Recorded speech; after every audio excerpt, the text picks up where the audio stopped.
Iran के supreme leader ने Israel के दुश्मन चरमपंथी संगठन पीआईजे यानी पैलेस्टीनियन इस्लामिक जिहाद के नेताओं से अपनी राजधानी में मुलाकात करके इजराइल को खुली चेतावनी दे डाली। पीआईजे गाजा पट्टी का वही चरमपंथी संगठन है जिसने पिछले महीने इजराइल पर 100 से ज्यादा रॉकेट बरसाकर उससे जंग छेड़ दी थी।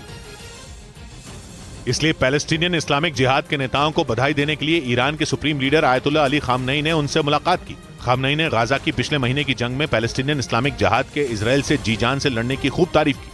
ईरान और इजराइल दुश्मन है। ईरान फिलिस्तीन का समर्थक है, इसलिए वो इजराइल के खिलाफ अपनी जंग में फिलिस्तीन के चरमपंथियों की मदद करता है। यही वजह रही कि ईरान के सुप्रीम लीडर खुद पैलेस्टीनियन इस्लामिक जिहाद के नेताओं से मिले और मुलाकात में उन्होंने इजराइल के मिट्टी में मिलने की भविष्यवाणी भी कर दी। उधर पश्चिमी मीडिया ने दावा किया कि इजराइल और अमेरिका से बढ़ते तनाव के बीच ईरान ने एक और खतरनाक ड्रोन बना लिया। इससे पहले ईरान ने शाहिद 136 ड्रोन बनाया था जो यूक्रेन जंग में अपना लोहा मनवा चुका है। लेकिन ईरान का ये नया आत्मघाती ड्रोन शाहिद 136 ड्रोन से भी ज्यादा खतरनाक और तेज होगा, जो दुश्मनों के पसीने छुड़ा देगा। पश्चिमी मीडिया ने दावा किया कि ईरान ने इस नए आत्मघाती ड्रोन का फारस की खाड़ी में सफल टेस्ट भी कर लिया।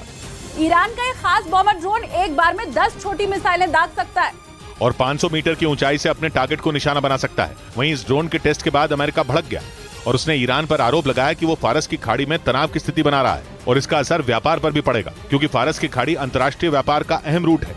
इस बीच इजराइल ने आरोप लगाया कि ईरान की बढ़ती ताकत के पीछे रूस जिम्मेदार है, क्योंकि यूक्रेन युद्ध में इस्तेमाल होने वाले हथियार रूस को ईरान ही सप्लाई कर रहा है, जिससे उसे भारी मुनाफा हो रहा है। इजराइल के मीडिया के मुताबिक इस मुद्दे पर इजराइल ने रूस को चेतावनी भी दी और इसे इजराइल ने अपने लिए खतरा बताया। इजराइल के मीडिया के मुताबिक प्रधानमंत्री बेंजामिन नेतन्याहू ने ईरान से बढ़ती नजदीकियों पर रूस को चेतावनी दी कि ईरान के साथ सैन्य तकनीक को साझा करना चिंता की बात है। वहीं इजराइल ने दावा किया कि रूस उस पर यूक्रेन की मदद करने का आरोप लगाता है, जो कि पूरी तरह गलत है। इजराइल के प्रधानमंत्री बेंजामिन नेतन्याहू के मुताबिक उन्होंने अपने एयर डिफेंस सिस्टम कभी भी यूक्रेन को नहीं दिए, क्योंकि खुद इजराइल को डर है कि अगर उसकी सैन्य तकनीक रूस के हाथ लग गई तो वो ईरान तक पहुंच सकती है। उधर अमेरिकी न्यूज चैनल ने दावा किया कि ईरान को परमाणु बम बनाने से रोकने के लिए अमेरिका ने उससे पिछले साल ही चुपके से बातचीत शुरू कर दी थी, जबकि पिछले साल सितंबर में दोनों की इस मसले पर बात बंद हो गई थी। और उसके बाद से अमेरिका ये कहने में लगा था कि ईरान के साथ परमाणु डील बहाल करना फिलहाल उसके एजेंडे में ही नहीं है, क्योंकि अमेरिका का फोकस तब ईरान में हो रहे सरकार विरोधी प्रदर्शनों पर था। पर अब सीएनएन ने अपने सूत्रों के हवाले से खबर दी कि अमेरिका दुनिया के सामने अलग बात कर रहा था और पर्दे के पीछे कुछ और ही चल रहा था। सीएनएन ने दावा किया कि अमेरिका ने पिछले साल के आखिर में ही ईरान से बातचीत शुरू कर दी थी ताकि उसके साथ रद्द पड़ी परमाणु डील को फिर से बहाल किया जा सके। 2018 में डोनाल्ड ट्रंप ने राष्ट्रपति रहते हुए ईरान से वो डील तोड़ दी थी, जिसके बाद ईरान ने भी अपने परमाणु कार्यक्रम को धार दे डाली। इसलिए अमेरिका ने पिछले साल के आखिर में ईरान से बातचीत शुरू की, मगर इसका ऐलान नहीं किया। इधर जम्मू कश्मीर के कुपवाड़ा में सुरक्षा बल और आतंकियों के बीच मुठभेड़ हुई, जिसमें 5 आतंकी ढेर हो गए। सुरक्षा बल को एलओसी के पास जुमागुंड इलाके में पाकिस्तान से जुड़े कुछ आतंकियों के एक ठिकाने का पता चला, जहां 2 से 3 आतंकियों के छिपे होने की खबर मिली थी, जिसके बाद सुरक्षा बल ने इलाके की घेरेबंदी कर आतंकियों को पकड़ने के लिए तलाशी अभियान चलाया। लेकिन इसी बीच आतंकियों ने सुरक्षा बल पर फायरिंग शुरू कर दी, जिसके जवाब में सुरक्षा बल ने भी फायरिंग की, जिसमें 5 आतंकी ढेर हो गए, जिसकी जानकारी कश्मीर पुलिस के एडीजीपी ने ट्वीट करके दी। जो आतंकी मारे गए उनके पास से भारी मात्रा में हथियार बरामद किए गए, जिसके बाद सुरक्षा बल ने पूरे इलाके की घेरेबंदी की और तलाशी अभियान भी चलाया।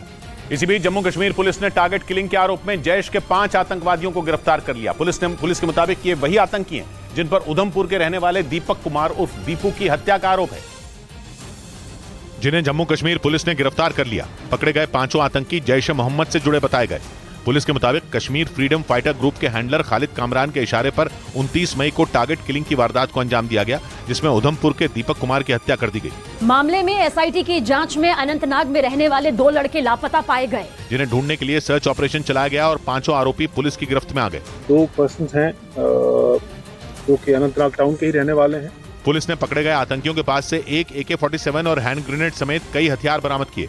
उधर कश्मीर में आतंकियों के समर्थक अलगाववादी नेताओं पर एनआईए के शिकंजे से पाकिस्तान बौखला गया और इन नेताओं की संपत्ति जब्त किए जाने पर पाकिस्तान के विदेश मंत्रालय ने चिंता जाहिर की, क्योंकि जम्मू कश्मीर में एनआईए की टीम टेरर फंडिंग को लेकर ताबड़तोड़ छापेमारी कर रही है। आतंकियों का समर्थन करने वाले अलगाववादी नेताओं की संपत्तियां सील की जाने लगी, लेकिन एनआईए के इस एक्शन से पाकिस्तान टेंशन में आ गया। पाकिस्तान के विदेश मंत्रालय की प्रवक्ता ने इसे चिंताजनक बताया और कहा कि कश्मीर में NIA साल 2021 से ऐसी 124 संपत्तियों को जब्त कर चुकी है। क्योंकि इन नेताओं पर आरोप था कि पाकिस्तान की खुफिया एजेंसी ISI और लश्कर जैसे संगठन इनके जरिए आतंकियों तक पैसे पहुंचाते थे, जिसके बाद NIA ने ऐसे लोगों की पहचान कर उनकी संपत्तियों को जब्त करना शुरू कर दिया।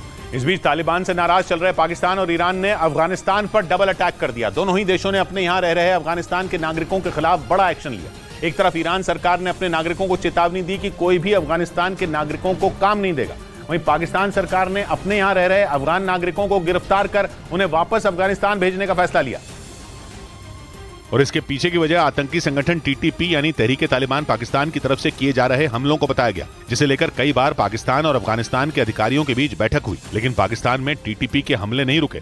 जिसके बाद पाकिस्तान सरकार ने उनके देश में रह रहे अफगानिस्तान के करीब 250 नागरिकों को गिरफ्तार कर लिया और अब उन्हें वापस अफगानिस्तान भेजने का फैसला लिया। वहीं ईरान सरकार ने अपने नागरिकों को चेतावनी दी कि कोई भी अफगान नागरिकों को अपने यहाँ काम पर नहीं रखेगा और आदेश न मानने वालों के खिलाफ सख्त कार्रवाई की जाएगी, जिसके बाद तालिबान सरकार का गुस्सा भी फूट पड़ा। उन्होंने पाकिस्तान और ईरान की इस कार्रवाई को गलत बताते हुए अंजाम भुगतने की चेतावनी दे दी। वहीं पाकिस्तान के मीडिया ने दावा किया कि आतंकी संगठन TTP यानी तहरीक तालिबान पाकिस्तान के आगे वहां की सरकार घुटनों पर आ गई और शहबाज सरकार ने पैसों का लालच देकर आतंकी संगठन TTP को पाकिस्तान से निकालने की कोशिश की, क्योंकि पाकिस्तान ये बात अच्छी तरह समझ चुका है कि TTP को काबू करना उसके बस की बात नहीं। इसलिए पाकिस्तान ने TTP यानी तहरीक तालिबान पाकिस्तान के सामने पैसों का चारा फेंका और उन्हें पाकिस्तान छोड़कर अफगानिस्तान जाने की सलाह दी। और इसके लिए पाकिस्तान ने तालिबान सरकार से एक डील भी कर ली, क्योंकि ये आतंकी संगठन लगातार पाकिस्तान के शहरों में धमाके कर रहा है और सुरक्षा बल के जवानों को निशाना बना रहा है। इतना ही नहीं, इस आतंकी संगठन ने पाकिस्तान से सरकार को उखाड़ फेंकने और वहां शरिया कानून लागू करने की कसम खा रखी है, जिससे वहां की सरकार दहशत में है और वो किसी भी तरीके से इस आतंकी संगठन को अपने देश से निकालना चाहती है। इस बीच दिवालिया होने की कगार पर खड़े पाकिस्तान ने अब आर्थिक संकट में फंसे देशों को कर्ज देने वाली संस्था IMF को गीदड़ भभकी दी।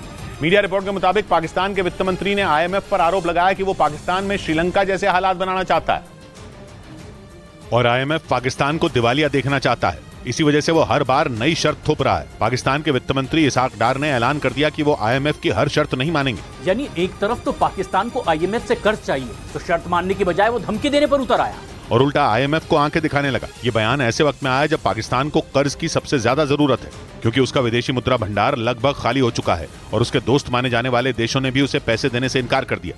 ऐसे में उसे IMF से मिलने वाले पैसों की सख्त जरूरत है, लेकिन पाकिस्तान IMF को ही आंखें दिखाने लगा, क्योंकि IMF ने शहबाज सरकार के नए बजट पर सवाल उठा दिए और साफ कर दिया कि पेट्रोल और डीजल पर टैक्स नहीं बढ़ाया तो वो IMF से मिलने वाले फंड को भूल जाए। यही वजह है कि पाकिस्तान के वित्त मंत्री IMF की फटकार से बौखलाकर उसे भला बुरा बोल बैठे। इधर Nehru memorial museum and library का नाम बदलकर prime minister memorial museum and library रखने पर सियासी जंग छिड़ गई। दिल्ली के 3 मूर्ति परिसर में प्रधानमंत्री संग्रहालय के उद्घाटन के करीब 1 साल बाद सरकार ने Nehru memorial museum and library का नाम बदल दिया और उसका नाम prime minister memorial museum and library कर दिया, जिस पर कांग्रेस भड़क गई। उसके नेताओं ने केंद्र सरकार पर जानबूझकर ऐसा करने का आरोप लगाया। इस तरह के काम करके आपने पंडित जी को और विशाल बना दिया। लेकिन बीजेपी ने प्राइम मिनिस्टर मेमोरियल के रखरखाव की बात करते हुए दावा किया कि कांग्रेस बिना सोचे समझे भड़की है। क्या किसी ने जाके देखा? बगैर देखे ही बोलने लगते हैं। दिल्ली के 3 मूर्ति परिसर में करीब 1 साल पहले प्रधानमंत्री संग्रहालय का उद्घाटन किया गया था और अब Nehru memorial museum and library का नाम बदल दिया गया, जिसके लिए सरकार ने दलील दी कि संस्थान का नाम देश के किसी एक प्रधानमंत्री के नाम पर नहीं होना चाहिए। उधर कर्नाटक में सिद्धरमैया सरकार के धर्मांतरण विरोधी कानून को रद्द करने के फैसले का विरोध शुरू हो गया। कैबिनेट की मोहर लगने के बाद कर्नाटक सरकार विधानसभा सत्र में इससे जुड़ा बिल लाने वाली है, लेकिन इससे पहले ही वो विरोधियों के निशाने पर आ गई।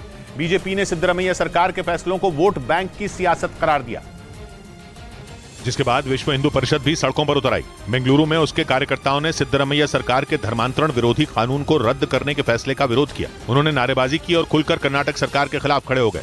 विश्व हिंदू परिषद कठिन शब्दों से प्रहार करता है। कर्नाटक में बीजेपी की सरकार धर्मांतरण विरोधी कानून लाई थी, जिसके तहत जबरन धर्मांतरण पर कड़ी सजा का प्रावधान था, लेकिन कांग्रेस ने सत्ता में आते ही इस कानून को रद्द करने का फैसला किया। कैबिनेट से यह प्रस्ताव पास भी हो चुका है और जुलाई में यह प्रस्ताव विधानसभा में लाने की तैयारी है।